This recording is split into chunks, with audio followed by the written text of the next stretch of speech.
What if everything you know about debt is wrong? While Americans drown in over $104,000 of household debt, Jewish families have been using debt to build generational wealth for centuries. Jews represent just 0.2% of the global population, yet they've built some of history's most powerful financial dynasties. From the Rothschild banking empire to today's hedge fund billionaires, there's a pattern here that most people completely miss. The secret isn't avoiding debt, it's mastering it through ancient wisdom that's been tested for over 2,000 years. Here's exactly how they do it. Strategy number 1. Leverage is not a sin, it's a strategy. In Jewish financial tradition, debt is not inherently evil. It's a tool, and like any tool, it depends on how you use it. One of the foundational principles is using debt as leverage, not for lifestyle inflation.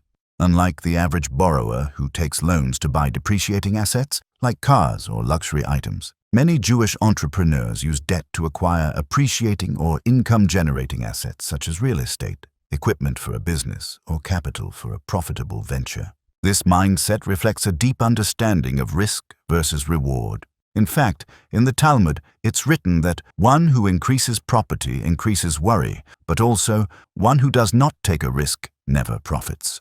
The key is measured leverage, not reckless borrowing. Take real estate mogul Harry Helmsley as an example. He built one of America's largest property portfolios by borrowing money not to consume, but to generate rent and equity. Debt used this way isn't a trap, it's a wealth multiplier. Strategy number 2. Gemach, the power of interest-free lending. One of the most unique aspects of Jewish finance is the concept of gemach, short for gemilut chasadim, meaning acts of loving kindness. A gemach is a community-based interest-free lending fund, often funded by donations and used to provide zero-interest loans to help others for weddings, small business startups, or emergencies. This idea comes directly from the Torah, where it says, "If you lend money to my people, to the poor among you, do not act toward them as a creditor, do not exact interest from them." Exodus 22:25. Rather than enrich lenders through interest, the goal is to uplift the borrower while preserving their dignity. Gemachs exist all over the world today, from New York to Jerusalem, quietly helping thousands avoid predatory lending systems. By circulating money within the community, gemachs also keep economic power centralized and sustainable. This creates a culture of mutual support and financial empowerment, something rare in the modern world of cutthroat capitalism. The strategy here: build wealth, but never at the expense of others. Strategy number 3. Avoid consumer debt like the plague. In traditional Jewish teaching, debt is never taken lightly, and it's never used to fund status or appearances. The Talmud warns against borrowing for vanity, with passages like, "Do not borrow and say you will repay, lest you be taken from this world without repaying." Barakot 19a. That may sound harsh, but it reflects a deep cultural aversion to consumer debt, especially when it's rooted in impulse or comparison. The idea is simple. If you can't afford it, wait.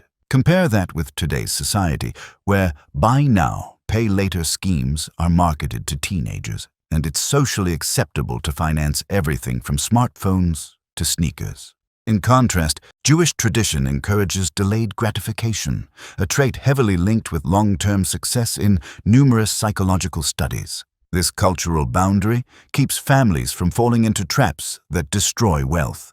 Instead of using debt to look rich, Jewish strategy uses it to actually become rich, slowly, steadily, and intentionally. If you're finding value in this video, please give it a like, share it with someone who could benefit from it, and don't forget to subscribe. Let's get back to it. Strategy number 4. Debt must serve a clear purpose.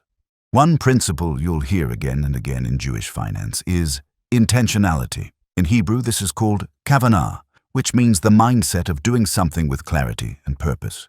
Debt, under this lens, is not to be taken lightly. Before borrowing, questions must be answered. What is the exact purpose of this loan? What's the return on investment? Is the risk calculated and acceptable? If the answers aren't clear, the debt isn't taken. In this way, debt isn't reactive. It's proactive, strategic, and mission-focused. Whether it's used to launch a business or expand an existing one, every dollar borrowed has a job to do and must bring back friends. When you borrow with clarity, debt becomes a business partner, not a liability. Strategy number 5. Build credit, but use it sparingly and smartly. While Jewish financial tradition predates modern credit scores, the cultural approach translates surprisingly well to the 21st century. Today, building credit is a vital financial tool not for spending but for positioning. The goal is not to max out credit cards or take out loans for status. Instead, many Jewish families teach their children to establish strong credit early, then use it strategically, often for leverage in business or real estate, where access to capital is essential. It's also common to see deliberate use of small, manageable credit lines to build a reputation with lenders, while staying far below utilization limits. In this way, good credit becomes a form of economic freedom, a gateway to larger opportunities. What's different is the discipline. While the average American carries $6,501 in credit card debt, those following Jewish debt principles aim to use credit like a knife, only when it's sharp and never carelessly. Strategy number 6. Delay gratification, reap compound results. A common theme across Jewish philosophy, from money to marriage, is the value of delayed gratification. In finance, this means resisting short-term comfort for long-term gain. Jewish families are often taught from childhood to wait, save, and prioritize essentials over luxuries. The story of Jacob working 7 years for Rachel and then 7 more is often referenced to teach patience and long-term vision.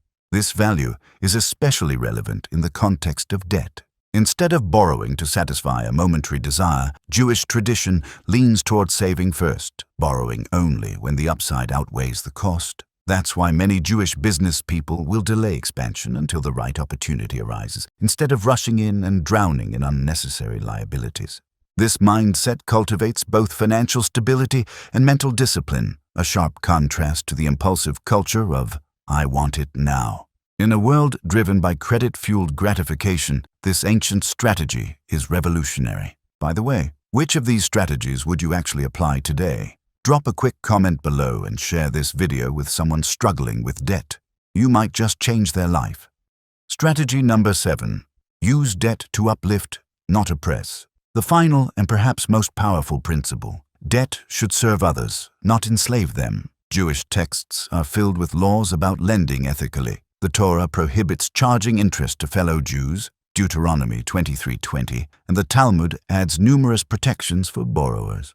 There are even mandates to forgive debts in certain cycles, like the Shemitah or sabbatical year, to prevent generational poverty. This ethos filters into modern Jewish philanthropy and finance, where impact matters just as much as returns. Jewish investors often fund startups, educational ventures, and community centers, not just for profit, but for legacy. The idea is that money should circulate with purpose to build, support, and uplift. This redefines the meaning of wealth. It's not just about what you earn, but what your money helps create. So if you're going to take on debt, ask, does it only serve you, or can it serve others too?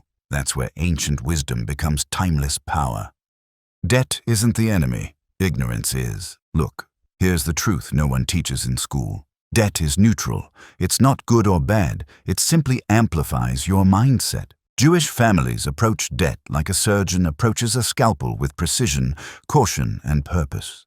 Nothing is accidental. Every loan, every investment, every risk is filtered through values, traditions, and centuries of experience. Need proof? Look at the Rothschilds, the legendary Jewish banking family. They didn't fear debt. They lent to kings and financed empires, using carefully structured debt to control risk and maximize return. Their wealth wasn't built on avoiding debt, it was built on owning the system behind it. So here's the key insight. It's not about running from debt, it's about ruling over it. When you understand how to wield it the right way, debt becomes a force multiplier, not a financial prison. The tragedy? Most people never learn this, but now you have. Now it's your turn. Which of these 7 Jewish debt strategies surprised you the most? Was it the idea of interest-free lending, or using debt only with purpose and patience? Drop your thoughts in the comments. I'd love to hear how these insights shift your perspective on money, risk, and wealth. If you've ever struggled with debt or felt overwhelmed by financial pressure, remember, you're not alone, but you don't have to stay stuck. Ancient wisdom has already paved a smarter way forward. If you found value in this video, give it a like, share it with someone who needs to hear it, and hit the subscribe button. Stay wise, stay intentional, and I'll see you in the next video. Shalom.